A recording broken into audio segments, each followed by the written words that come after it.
ওটা ইয়ারফোন দাও, ওটা ওই প্লাগটা দাও। হ্যাঁ চলে আসছে।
আসসালামু আলাইকুম। ভাই আমি একটা কথা বলছি, আপনারা এখানে পুরানো আলোচনার কথা শুনতে এসেছেন না দূর করতে এসেছেন না ছড়ে করতে এসেছেন? বলুন তো। আবেগ দিয়ে কোনো কাজ হবে না, আমার কথা রাখতে পারবেন না, এটা দিনই মতো এসেছে। আমি কোনো বক্তাকে ছোট করছি না, কিন্তু কাউকে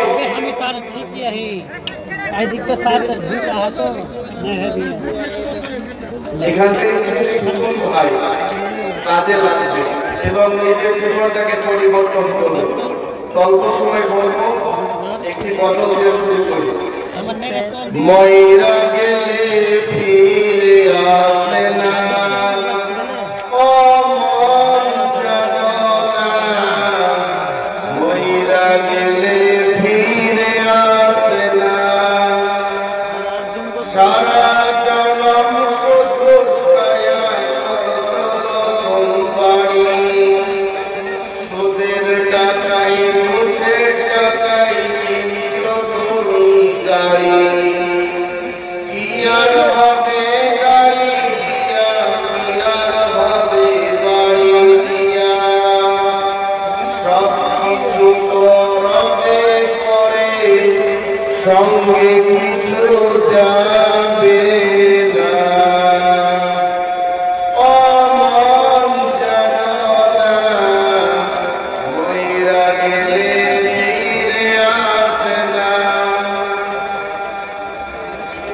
এই দুনিয়ায় মায়ায় পড়ে ভুলে গেছো সবই, রক্ত মাংস করা খাঁচা দিয়েছেন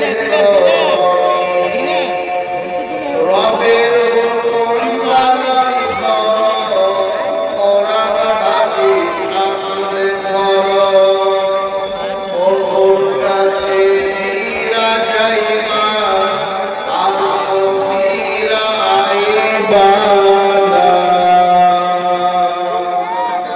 ও মন জানো না, ময়রা গেলে ফিরে আসে না।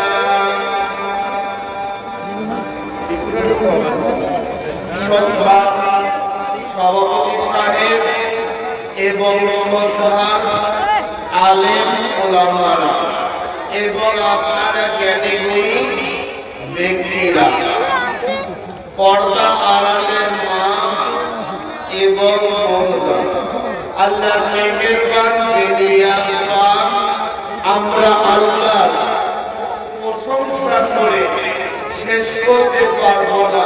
তাই সকলে একবার বলুন আলহামদুলিল্লাহ। তারপরে পরে আমার নবী, আপনার নবী, বিশ্ব নবী মুহাম্মদ রাসূলুল্লাহ সকলে বলুন সাল্লাল্লাহু আলাইহি সাল্লামের প্রতি লাখো কোটি দরুদ শান্তি বর্ষিত হোক, বলুন আল্লাহুম্মা আমিন। বুঝি কয় কথা বলবো, আল্লাহ যেটুকু বলার সুযোগ দিলে সেইটুকু বলবো, এবং আমি এবং আপনারা সকলে আমল করব, বলুন আমিন সুম্মা আমিন। আমি আপনাদের ভাই, আপনারা আমার ভাই। অল্প সময় বলবো, আমার পরে আপনাদের যে প্রধান বক্তা মনিরুদ্দিন ভাই, আসলে সত্যি মানুষটা আশ্চর্য মানুষ হবে, মানে দেখার জন্য মানুষ পাগল, ছোট মানুষ তো যাই হোক, আমার পরে কিছুক্ষণের মধ্যে ভাইজান আসবে, আপনাদের সামনে সুন্দর সুন্দর কথা আলোচনা করবে। আমি অল্প সময় বলবো, আমার বাড়ি হচ্ছে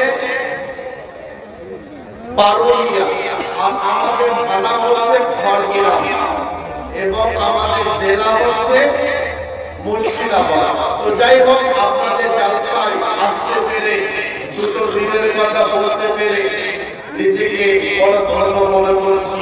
আলহামদুলিল্লাহ, আল্লাহ যদি সুযোগ করে দেয় একটু আপনাদের সামনে দুটো দিনের কথা বলবো। তো আল্লাহ রাসূল সাল্লাল্লাহু আলাইহি সাল্লাম আল্লাহর কাছে বলতেন, আমাকে সবরকারী বানাও, আমাকে ধৈর্যশীল বানাও। আচ্ছা, আমাদের মধ্যে সবরও নেই, ধৈর্য নেই, নাকি বলছেন? দিনের কথা আলোচনা হলে আমরা বলতে চাই না, এটা আমাদের সবচাইতে বড় দুর্বল।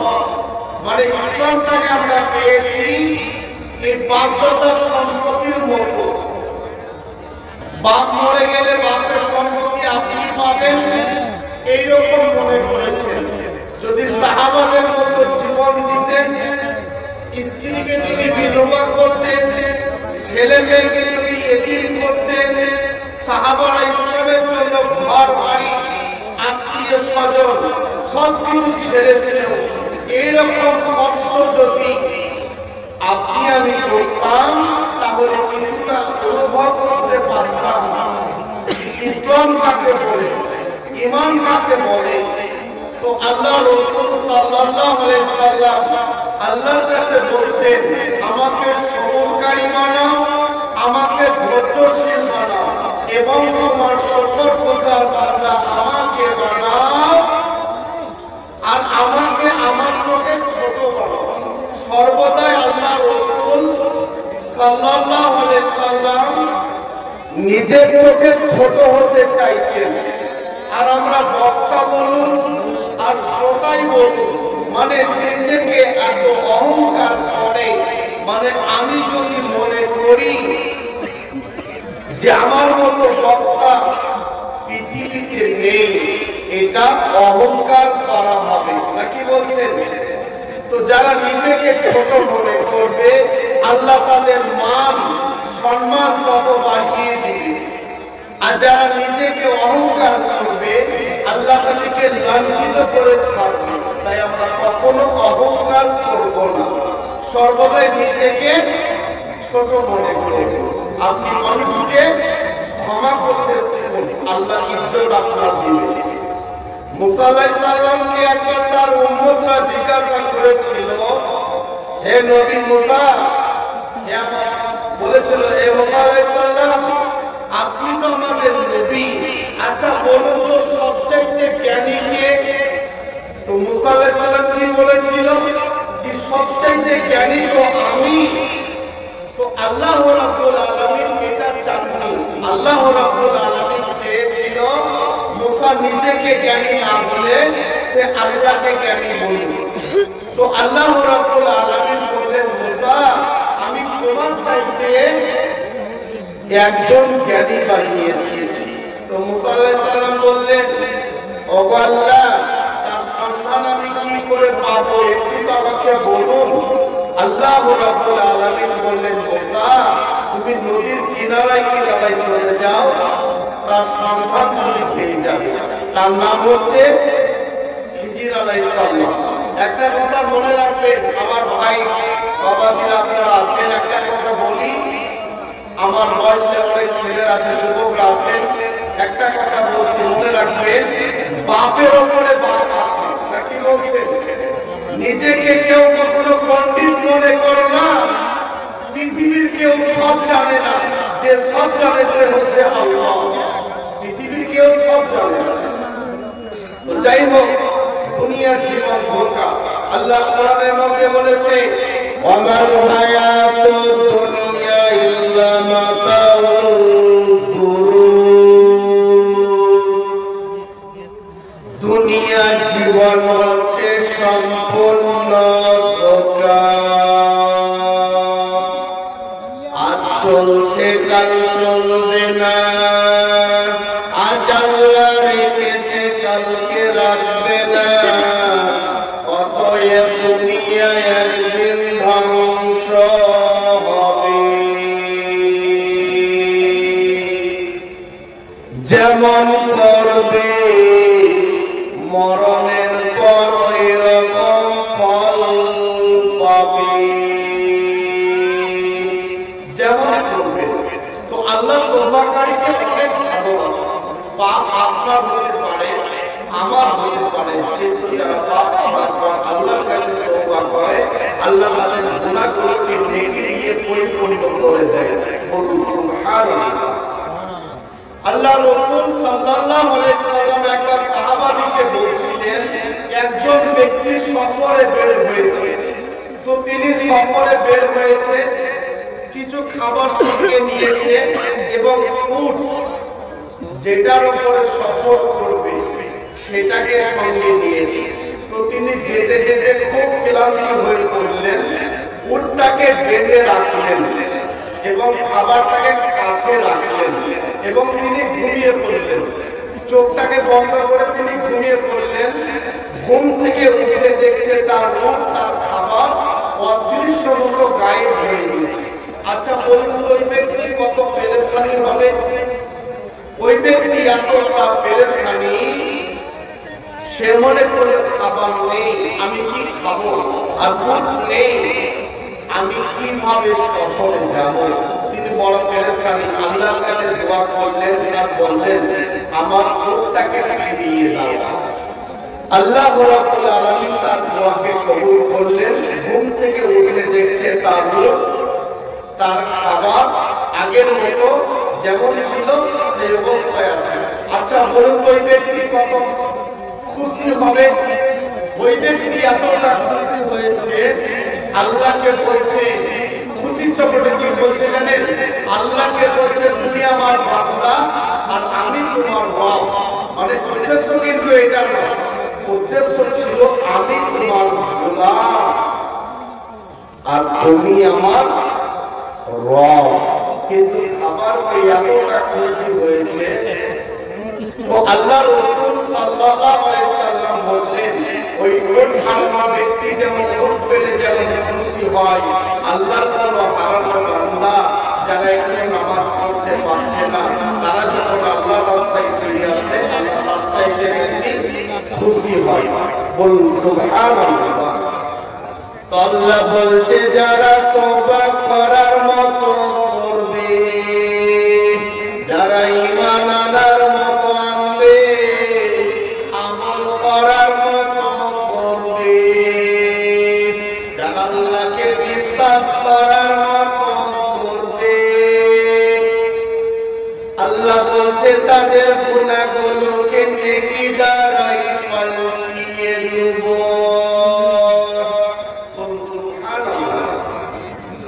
আজকে আমাদের সমাজে, আজকে মেয়েরা বেপরদায় চলছে। অনেক মানুষ দেখবেন নামাজ পড়ে, কিন্তু তার স্ত্রী পরপুরুষের সামনে মাথা চুলগুলো পরপুরুষকে দেখায় না। কি বলছে? অনেক মানুষ আছে দেখবেন।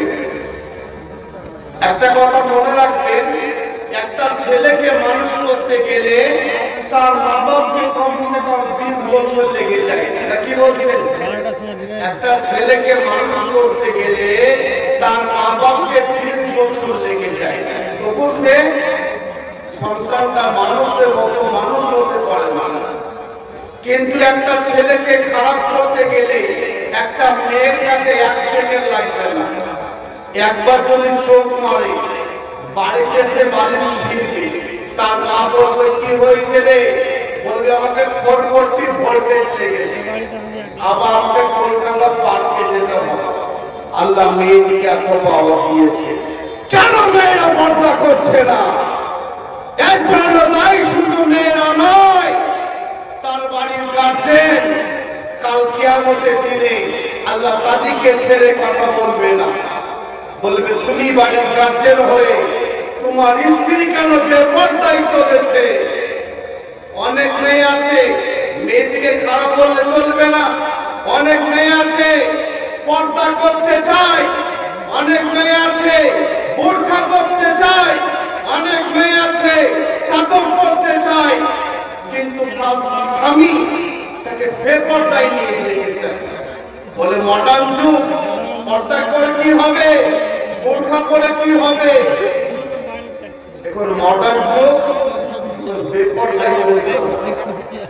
অনেক শাশুড়ি তার বোমাকে বেপরদায় বাড়ি থেকে বের করে। অনেক বোমা চাদর পরতে চায়, বোরখা পরতে চায়, কিন্তু শাশুড়িরা তার বোমাকে পড়তে দেয় না। তো নিজে বাঁচুন, নিজের পরিবারকে জাহান্নামের আগুন থেকে বাঁচান। আজকে আমাদের সমাজে আমাদের জিন্দেগিটা কেমন চলছে জানেন? আমাদের জিন্দেগিটা চলছে মন চাই জিন্দেগি। আমাদের জিন্দেগি রব চাই জিন্দেগি হচ্ছে না। মন চাই জিন্দেগি কেমন জানেন? মানে আমি সুদ খাবো তো আল্লাহর কি, আমি ঘুষ খাবো তো আল্লাহর কি, আমি মদ্যপান করবো তো আল্লাহর কি, আমি পরকিয়া করবো তো আল্লাহর কি, আমি বিড়ি সিগারেট গুটখা জর্দা খাবো তো আল্লাহর কি। এটা হচ্ছে মন চাই জিন্দেগি। তো আপনার আমার জিন্দেগিটা হবে রব চাই জিন্দেগি। সুদ খাবো না, ঘুষ খাবো না, মদ্যপান করবো না, পরকিয়া করবো না, বিড়ি সিগারেট গুটখা জর্দা খাবো না।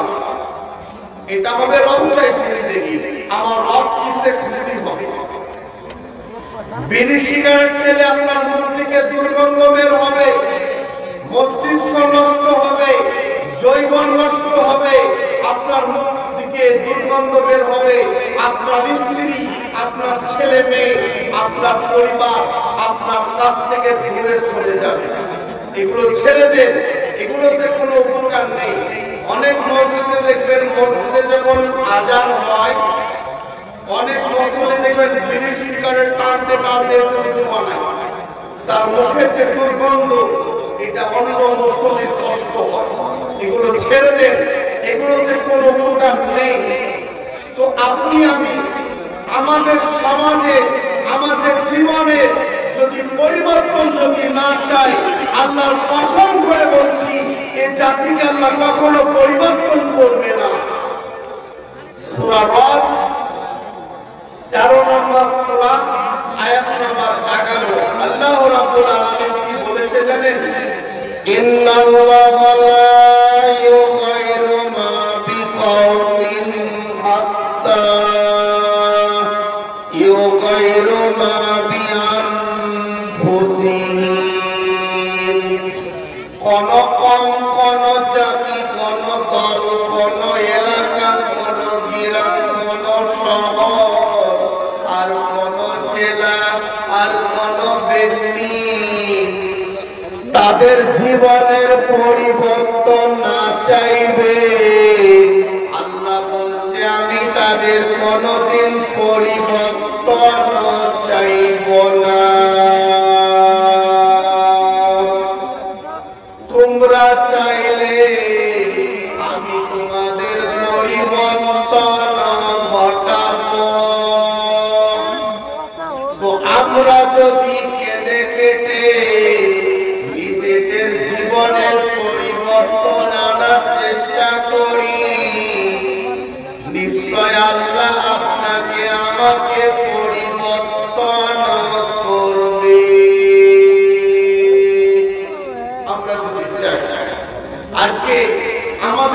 সমাজে যে সমস্ত হিন্দু ভাইরা আছে যতটুকু মদ্যপান না করছে, আজকে মুসলমানের অধিকাংশ যুবক দেখবেন মদের কাউন্টারে যে লাইন দিচ্ছে, না কি বলছেন যে মদকে আল্লাহ হারাম করেছে।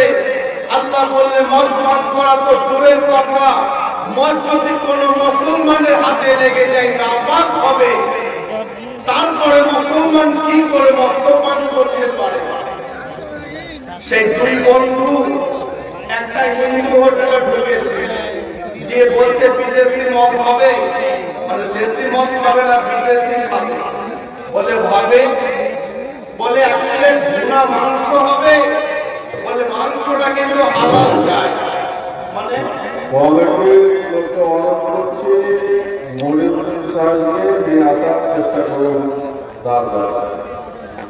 হ্যাঁ, মডেল ভাইকে নিয়ে আসুন, তারপর আমি একটু বলি। তো আজকে আমাদের সমাজে যে সমস্ত হিন্দু ভাইরা যতটুকু মদ্যপান না করছে, আজকে মুসলমানের অধিকাংশ যুবক মদের কাউন্টারে যে লাইন দিচ্ছে, যে মদকে আল্লাহ হারাম করেছে। সেই দুই বন্ধু একটা হিন্দু হোটেলে ঢুকেছে, যে বলছে বিদেশি মদ হবে, তো বললে হবে, বলে এক প্লেট ভুনা মাংস হবে, বলে মাংসটা কিন্তু হালাল চাই, মানে আল্লাহর নাম নিয়ে জবাই করে। কেমন বুদ্ধি বলুন তো? খেতে এসেছে মদ হারাম, আর মাংস দেখতে এসেছে হালাল। এরা যাতে মাতাল তাহলে ঠিক, তা না হলে সে এক ব্যক্তি বোম্বাইয়ে বলছে একটা সিঙ্গারা দেখি গো, তো বোম্বাই তো হিন্দি আর ভাষা বুঝতে পারেনি, তো বাঙালি মাথায় হাত দিয়ে বলছে এই আচ্ছা সমস্যায় পড়া গেল তো। তখন সে বোম্বাইওয়ালা বলে সমস্যা নিবে ভাই, বলে দাও ভাই দেখি তোমার সমস্যাটা, দিয়ে হাতে নিয়ে বলছে যার নাম সিঙ্গারা তার নাম সমস্যা। তো মুসলমান ছেলেরা বলছে আমরা মদ কেনে খাবো, খাইছি কিন্তু বিয়ার বসে খাই, বিয়ার খায়। বলে বোকা যার নাম মদ তার নাম বিয়া, এই জাতিকে কে বোঝাবে? তো জান্নাতি ব্যক্তি যখন জান্নাতের মধ্যে প্রবেশ করবে, আল্লাহ রাব্বুল আলামিন তাদেরকে সারাবান তাহুরা পান করাবে, যেটা পান করলে আপনার মাথা ধরবে না, ভুল বকবেন না, অজ্ঞান হয়ে পড়বেন না। আর এখন যদি কেউ এক গ্লাস মদ খেয়ে নেয়, ব্যাটাকে বলছে কেমন আছো ভাই, বলে তোমার জ্ঞান নাই, ব্যাটাকে ভাই বলছো? বলে এক গ্লাস খেয়েছি রে, 2 গ্লাস খেলে তো মাকে শালি বলতাম। তো আল্লাহ বলছে আমি মদকে হারাম করেছি। মদ পান করা তো দূরের কথা, মদ যদি কোন মুসলমানের হাতে লেগে যায় না পাক হবে। তারপর মুসলমান কি করে মদ্যপান করতে পারে? আপনাদের গ্রামে একটা কথা মনে রাখবেন, সবচাইতে বড় যদি কাউকে মনে করেন সে হচ্ছে মা বাপ, আর সবচাইতে বড় যদি মেয়েরা যদি মনে করে সে হচ্ছে তার স্বামী। হাজার মৌলভী সাহেবের সঙ্গে যদি আপনি ভালো ব্যবহার করেন, হাজার পীর সাহেবের সঙ্গে যদি আপনি ভালো ব্যবহার করেন, আর মা বাপের সঙ্গে যদি আপনি খারাপ ব্যবহার করেন, আপনাকে জাহান্নামে যেতে হবে। এটা ইসলাম, ফাঁক ফকির কোন রাস্তা ইসলামে নেই। এই আপনাদের গ্রামে বলেছে পীর সাহেব আসবে, ওই পাকড় স্টেশন পর্যন্ত ধুতি পিছিয়ে রেখেছে, এইরকম কাপড়, আমার তো কালো কাপড়, এরকম সাদা কাপড় পিছিয়ে রেখেছে, বলছে পীর সাহেব আসবে, বলে পা ধুয়ে চুমু খাবো। ফেরেশতা বলছে কবর একবার আয়, ওই ধুতিতে করে লেফটিন পীরকে পাঠাবো। বলে বাপের সঙ্গে কথা আর পীর পীর করছো? সবচাইতে বড় পীর হচ্ছে মা বাপ।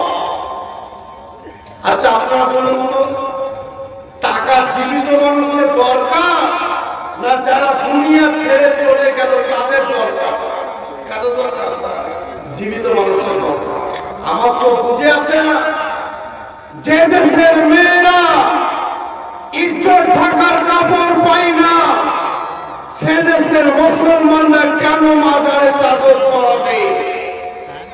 যে দেশের ছেলে মেয়েরা দুমুঠো খাওয়ার জন্য রাস্তাঘাটে চিৎকার করে কান্না করছে, সে দেশের মুসলমানরা কেন মাজারে টাকা পয়সা দিবে? ভাবুন, টাকা কার দরকার? আল্লাহ আপনাকে মাওলানা করেছে, এলাকার গরিব অসহায় তাদেরকে দান করুন বিরাট নাকি। তো আমরা বিপদে পড়লে কার কাছে সাহায্য চাইবো? আল্লাহর কাছে। সাহাবারা বিপদে পড়লে নামাজের মাধ্যমে আল্লাহর কাছে বলতেন, আল্লাহ কোথায় যাব, কার কাছে বলবো? আল্লাহ তুমি ছাড়া কেউ নেই। আমরা বিপদে পড়লে আল্লাহর কাছে সাহায্য চাইবো। আল্লাহ কোরআনের মধ্যে বলেছে, সূরা বাকারা আয়াত নম্বর 186, আল্লাহ বলেছে, ওয়াইজা সালাকা ইবাদি আন্নী ফাইন্নী করিব। ওগো নবী, আমার বান্দারা যখন আপনাকে জিজ্ঞাসা করবে আল্লাহ কত দূরে, আপনি বলে দেন ফাইন্নী করিব, আমি তোমাদের অতি নিকটে, তোমাদের ডাকতে দেরি। আল্লাহ বলছে আমার কবুল করতে দেরি হবে না। মানে আল্লাহকে পেতে গেলে কোনো মাধ্যম লাগবে না, আল্লাহকে ডাকুন, আল্লাহ আপনার ডাকে সাড়া দিবেন। অনেক ভণ্ড আছে গ্রামে গ্রামে ঘুরছে আর বলছে, মা তোমাদের বাড়িতে চরম বিপদ চলছে। বলে তাই নাকি বাবা? যে বাড়িতে বসতে দিয়েছি, যে হঠাৎ করে সে বাবা বলছে, হ্যাঁ মুরগি তাড়াচ্ছে। তো মেয়েটা তো চালা, মেয়েটা বললে বাবাকে একটু পরীক্ষা করে দেখি কেমন বাবা। যে ভাত রান্না করে ভাতের বলে তরকারিকে ভরে খেতে দিয়েছে। বললে মা তরকারি কই গো? বলে আনছি। কি আনছি আর বলবো বুঝলেন? সে মুড়ো ঝাঁটা, যেটা গোহাল ঝাঁট দেয়, ওই ঝাঁটায় যখন 2-3 বাড়ি যখন বসে দিয়েছে, তখন বলছে মা মারছো কেন গো? বলে বাবা এখানে খাবার মুরগি তাড়াচ্ছ আর ভাতের ভিতরে তরকারি, এটা দেখতে পাচ্ছ না? এরা সমাজকে ধোঁকা দিচ্ছে। তাই গায়েবের খবর আল্লাহ ছাড়া পৃথিবীর কেউ জানে না। সূরা আরাফ আয়াত নম্বর 188, আল্লাহ বলেছে, ওয়ালা কুনতু আলামুল গায়বা লাস্তাকসারতু মিনাল খায়র ওয়া মা মাসানিয়াস সূ। ওয়ালা কুনতু আলামুল গায়বা, ওগো নবী আপনি নিজে মুখে বলুন, আমি যদি গায়বের খবর জানতাম, লাস্তাকসারতু মিনাল খায়র, সমস্ত মঙ্গল নিজের জন্য করে নিতাম। ওয়া মা মাসানিয়াস সূ, আমাকে একটা অমঙ্গল কোনদিন স্পর্শ করতে পারত না। আল্লাহ নবী বলছে, আমি যদি গায়েবের খবর জানতাম, সমস্ত মঙ্গল আমি নিজের জন্য করে নিতাম, একটা অমঙ্গল আমাকে স্পর্শ করতে পারত না। তারপর আল্লাহ কোরআনে কি বলেছে? কুল ইন্নামা আনা বাশারুম মিসলুকুম, ওগো নবী আপনি বলুন, আমি তোমাদের মতো মানুষ, আমি তোমাদের মতো একজন মানুষ। তবে ব্যাপারটা কি হচ্ছে? আল্লাহ রাসূল সাল্লাল্লাহু আলাইহি সাল্লামের উপরে কোরআন নাযিল হয়েছে, তিনি মহামানব, তিনি সৃষ্টির শ্রেষ্ঠ, তার সঙ্গে কোনো জিনিসের তুলনা চলবে না, কিন্তু তিনি মানুষ। আল্লাহ নবীকে যদি মানুষ না বলো, হযরতে আয়েশার স্বামী কাকে বলবে বলো? আল্লাহ নবীকে যদি মানুষ না বলো, ফাতেমার আব্বা কাকে বলবে বলো? আবার আল্লাহ বলছে, আমি যদি ফেরেশতাকে নবী করিতাম, তাকেও আমি দুনিয়াতে মানুষ করে পাঠাতাম। মানুষকে অস্বীকার করলে নবুয়তকে অস্বীকার করা আল্লাহ বলছে আমি যদি ফেরেশতাকে তৈরি করিতাম তাকেও আমি দুনিয়াতে মানুষ করে পাঠাতাম। তো মানুষকে অস্বীকার করলে নবুয়তকে অস্বীকার করা হবে। তো যারা বলছে যে আল্লাহ রাসূল সাল্লাল্লাহু আলাইহি সাল্লামকে মাটির বলে মর্যাদা কমে যাবে, এর জন্য তারা যুক্তি পেশ করছে যে বলছে আল্লাহ নবী নূরের তৈরি, এরকম ব্যাখ্যা তারা দিচ্ছে। আচ্ছা বলুন তো, আল্লাহ রাব্বুল আলামিন যখন জিন জাতিকে তৈরি করেছিল কি থেকে? আগুন থেকে, নাকি বলছেন?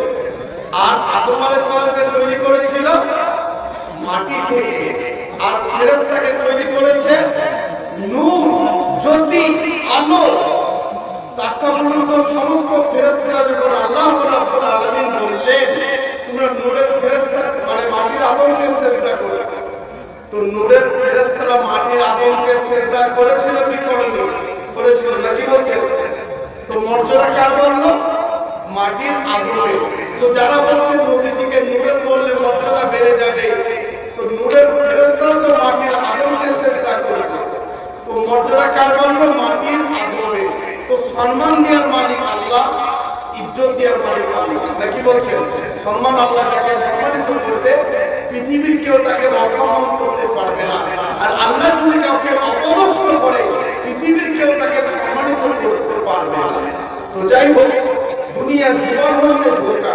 আরেকটা কথা বলে আমার বক্তব্য শেষের দিকে টানছি।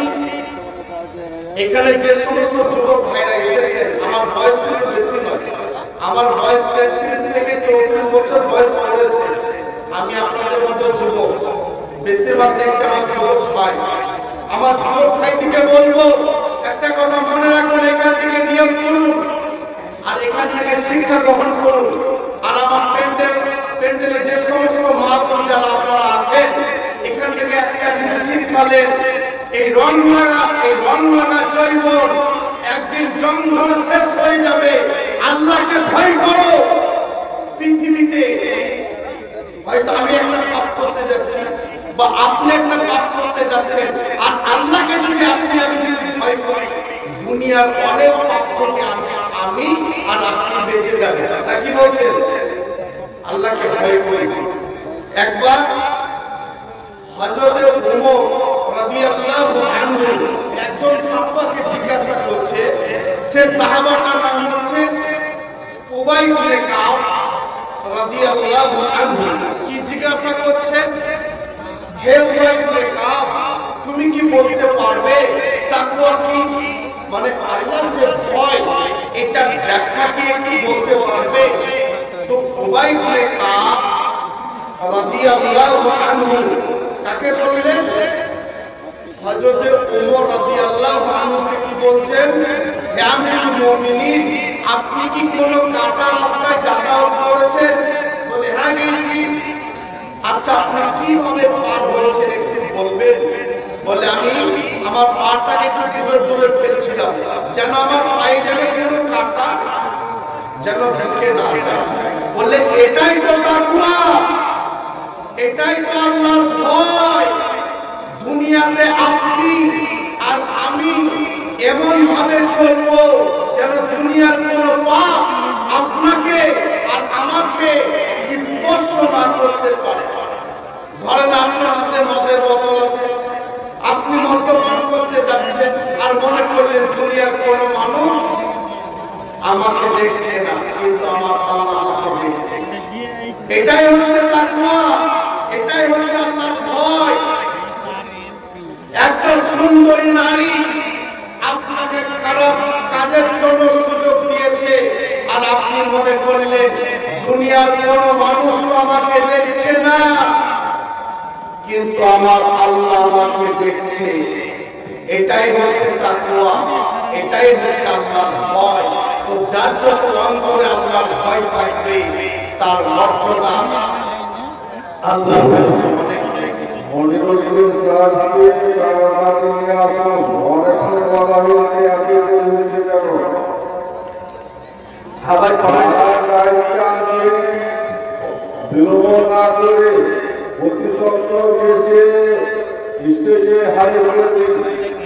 কমেডি ভাইকে বলছে আপনারা দায়িত্ব পালন করুন। তো আমরা আল্লাহকে ভয় করব, যদি আল্লাহকে ভয় করে চলি অনেক পাপ থেকে আপনি আমি বেঁচে যাব। আরেকটা কথা, যদি আপনার আমার জীবনে যদি কোনো নেক আমল থাকে, ওই নেক আমলের ওসিলায় আল্লাহর কাছে দোয়া করুন, আল্লাহ অবশ্যই কবুল করবেন। বলুন সুবহানাল্লাহ। আল্লাহ রাসূল সাল্লাল্লাহু আলাইহি সাল্লাম একবার বলেছিলেন, বনী ইসরাইলের যুগে তিনজন ব্যক্তি সফরে বের হয়েছে, তো তারা যেতে যেতে একটি ভাই আপনারা বক্তব্য করবেন, আসছে বলুন, ওনারা আলোচনা শুনবেন, তারপর ছবি করবেন, ভিডিও করবেন, যা করবেন, এটা খুব খারাপ লাগছে। আপনারা দাঁড়িয়ে যাবেন, পরিবেশটা নষ্ট করছেন। বসুন, আপনারা ভিডিও করুন, ঠিক আছে বসুন ভাই, অনেক করে বলছি, হাতে ধরে বলছি, আপনারা বলবেন না কেউ। তো এটা শুনুন ভাই, একটু শুনুন, হাদিসে বলা একটু শুনুন, আল্লাহকে ভয় করুন। তো আল্লাহ রাসূল সাল্লাল্লাহু আলাইহি সাল্লাম বললেন, তিনজন ব্যক্তি সফরে বের হয়েছে, তো তারা যেতে যেতে প্রচন্ড ঝড় আর তুফান, তো তারা একটি গুহার মধ্যে ঢুকে পড়লেন এবং একটি পাথর পড়তে পড়তে পুরো গুহার মুখটা বন্ধ হয়ে গেল।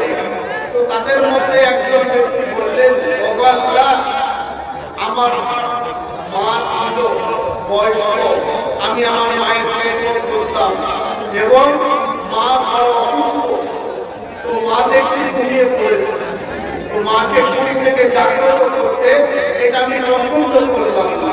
তো ঘুম থেকে উঠে সারা রাত কেটে গেল, ফজরের সময় যখন মায়ের ঘুম ভাঙছে, মা তখন বললে, বাবা তুমি দুধের গ্লাস নিয়ে দাঁড়িয়ে আছো কেন?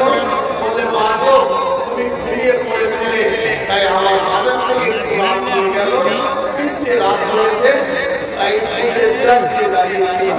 মা তো বড় খুশি হয়ে গেল, মা সন্তানের জন্য অনেক দোয়া করলেন, আর ওই ব্যক্তি আল্লাহকে বললেন, ওগো আল্লাহ, আমরা যে বিপদে পড়ে আছি, এই বিপদ থেকে তুমি উদ্ধার করো। আল্লাহ রাব্বুল আলামিন ওই ব্যক্তির দোয়াকে কবুল করলেন, একটু পাথর সরে গেল। দ্বিতীয় ব্যক্তি দোয়া করলেন আর বললেন, ওগো আল্লাহ, আমার বাড়িতে কিছু কাজের লোক ছিল, আমি তাদেরকে হাত ধোয়ার আগে পয়সা দিয়ে দিতাম, একজন ব্যক্তি সেদিকে না পয়সা নিয়ে চলে যায়, তার পয়সা আমি ছাগল কিনলাম, অনেকগুলো ছাগল হয়ে গেল। ওই ব্যক্তি অনেকদিন পরে সে বললে, মালিক আমার ছাগল পয়সাটা দেন। বলে, এই ছাগলগুলো সব আপনার, এগুলো সব নিয়ে চলে যাও। তো ওই ব্যক্তি সমস্ত ছাগলগুলোকে নিয়ে চলে গেলেন, আর ওই ব্যক্তি আল্লাহকে বলছে, ওগো আল্লাহ, এই কাজটা তো শুধু তোমাকে খুশি করার জন্য করেছিলাম।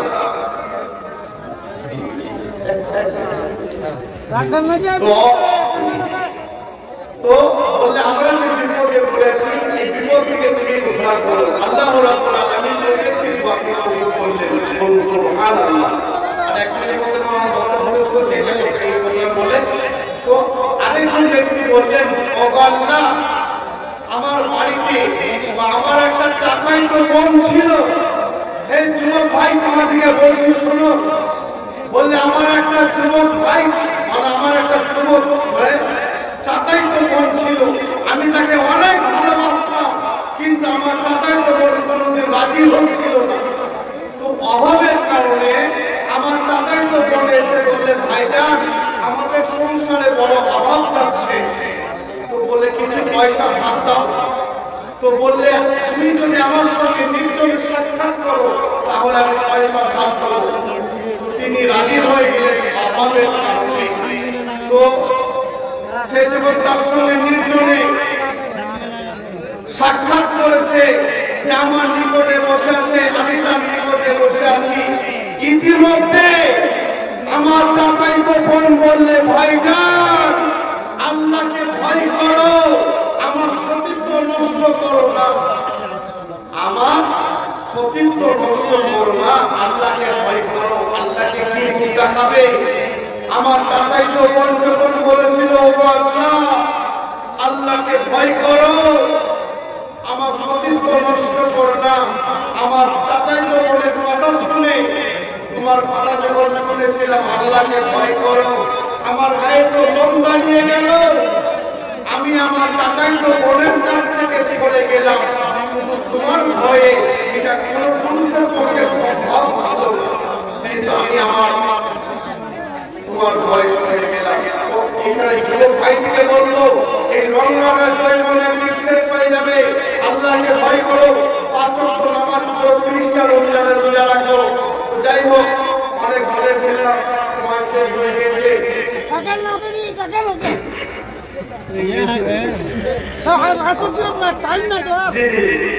কমিটি ভাই আপনার দায়িত্ব পালন করুন। একটা গজল বলছে, এক মিনিটে বলবো। ময়রাকে তুমি আসমানে থাকো প্রভু, আমি জমিনে, তবু তোমারি প্রেম জমে হৃদয় গহীনে। তুমি আসমানে থাকো প্রভু, আমি জমিনে, তবু তোমারি প্রেম জমে হৃদয় গহীনে।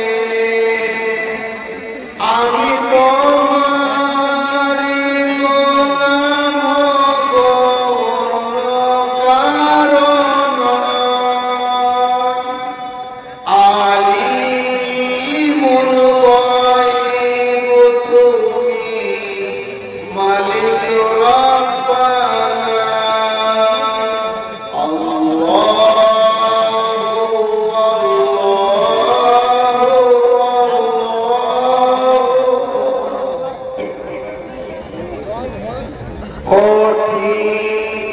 তোমারি রহম ছাড়া বাঁচা বড় দায়। যাই হোক, সেটা তো বলে সময় শেষ হয়ে গেছে। সবচাইতে অসহায় অশিক্ষিত আমি, তারপরে আপনারা। আল্লাহ আমাকে এবং আপনাদেরকে সকলকে মাফ করুন। বলুন আমিন সুম্মা আমিন। ওয়া আখিরু দাওয়ানা আলহামদুলিল্লাহি রাব্বিল আলামিন। আসসালামু আলাইকুম। যারা রাস্তা থেকে দাঁড়িয়ে আছেন, ওনার রাস্তার জন্য আপনারা রাস্তা খুলে ফেলবেন। খুব সামান্য আশা আগে আমি কয়েকটি কথা বলছি।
এগুলি আমাদের সামনে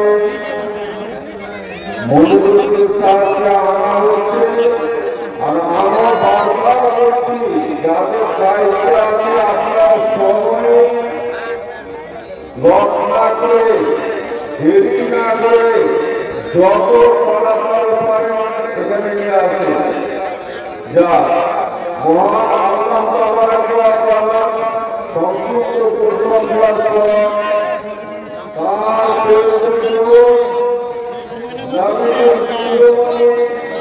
মোহাম্মদ বর্তমানে গুরু শান্তি দ্বারা আলোকিত হলো আমরা সকলে মিলে আমিন আমিন। আপনাদের সামনে পবিত্র গ্রন্থ থেকে একটি আয়াত পরিবেশন করলাম। আজকে যারা আমরা বসে আছি আলেম ওলামা থেকে যতজন আমরা বসে আছি সকলের পাপী বিশ্ব বরেণ্য নবী মুহাম্মদ সাল্লাল্লাহু আলাইহি নিকটে বুঝায় ব্যক্তি এসে প্রশ্ন করলেন যে আপনি যে দিনের প্রচার প্রসার করছেন ইসলামের বাণীকে আপনি জনসমুখে প্রচার করছেন অতি শান্তির বার্তা, কিন্তু আমরা বিভিন্ন অপরাধের অপরাধী বিভিন্ন পাপের সঙ্গে আমরা জড়িত। যদি ইসলামের সুস্থ ছায়ায় স্থান গ্রহণ করি তাহলে কি আমাদের পাপের বিমোচনা হবে? রাসূলুল্লাহ সাল্লাল্লাহু আলাইহি ওয়াসাল্লাম না দিয়ে মহান আল্লাহ তাআলার পক্ষ থেকে কি উত্তর আসছে তাদের সংবাদ এবং অবস্থায় আল্লাহ তাআলা জিবরিল আলাইহিস মারফত এই বার্তা পৌঁছে দিলেন যে বলুন এই নবী মুহাম্মদ সাল্লাল্লাহু আলাইহি ওয়াসাল্লাম ইয়া আইয়ুহাল্লাযীনা আসরাফু আলা আনফুসিহিম, হে আমার বান্দারা যারা নিজের আত্মার উপরে অত্যাচার করেছো, সীমালঙ্ঘন করেছো, পাপের পর পাপ করে চলেছো, নামাজ কানা করে বসে আছো, ব্যভিচারে লিপ্ত আছো, মদ পানে লিপ্ত আছো, জুয়া খেলায় রত আছো, এক কথায় সমাজের জন্য বড় বড় পাপ আছে। এরকম পাপই না করা আল্লাহ তাআলার আসাম থেকে তার রহমত পাবো না, এরকম অর্জন করো না। ইন্নাল্লাহ ইয়াগফিরু যুনুবা জামিআন, মহান আল্লাহ তাআলা তোমাদের সমস্ত পাপ থেকে মার্জনা করে দেবেন। এটা বড় আশা। বিশ্ব নবী মুহাম্মদ সাল্লাল্লাহু আলাইহি ওয়াসাল্লাম মুক্তি করেছে গোটা পৃথিবীতে আমাকে দেওয়া হতো, তাতে আমার কাছে ধন্যবাদ।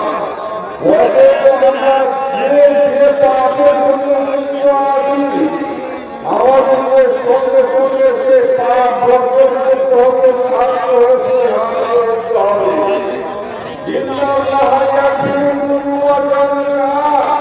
নিশ্চয় আল্লাহ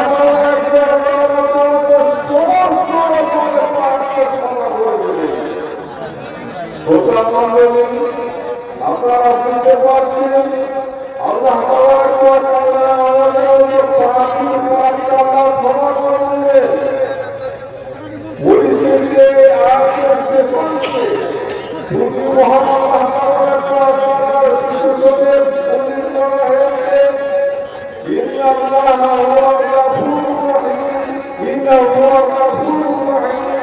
নিশ্চয় তিনি সত্যকে বড় ক্ষমাশীল এবং তবে বন্ধুগণ আমাদেরকে আল্লাহ ক্ষমা করে পরবর্তী আদেশ তোমরা ফিরে এসো, তোমার স্রষ্টার কাছে তোমরা বসবাস স্বীকার করে নাও, তার কাছে তোমরা করে দাও। তখন তোমার নিকটে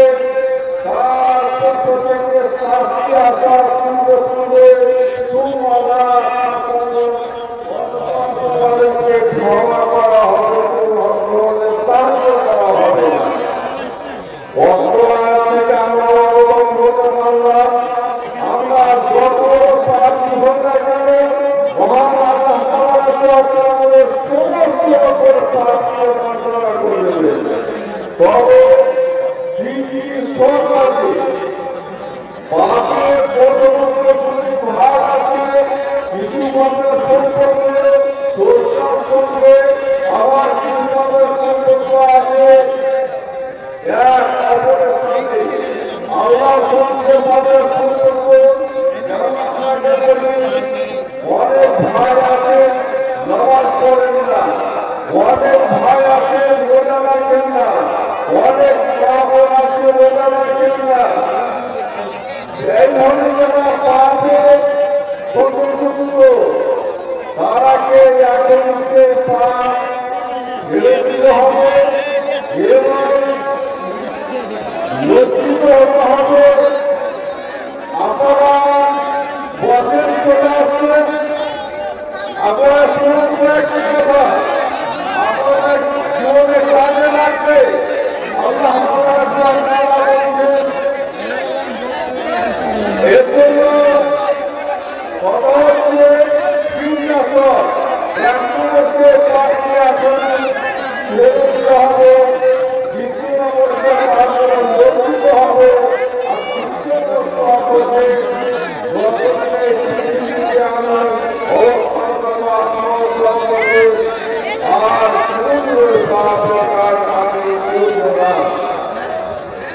আর যদি কোন ব্যক্তির সঙ্গে আপনার সম্পর্ক থাকে, যেমন আপনাকে বলেছি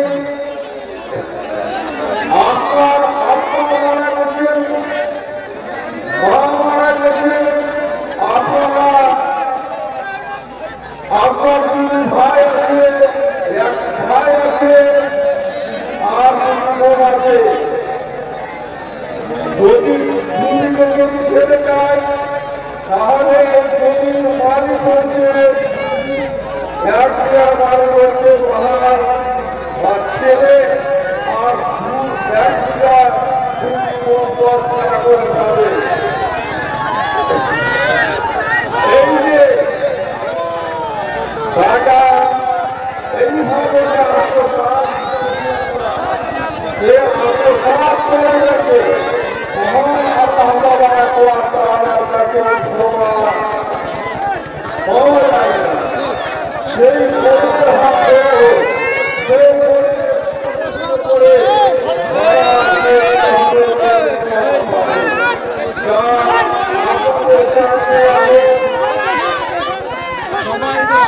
সবাই দেখতে পাবে। আমাদের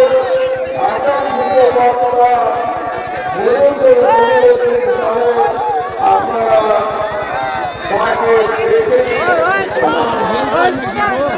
हमारे यूट्यूबर उठे, हमारे यूट्यूबर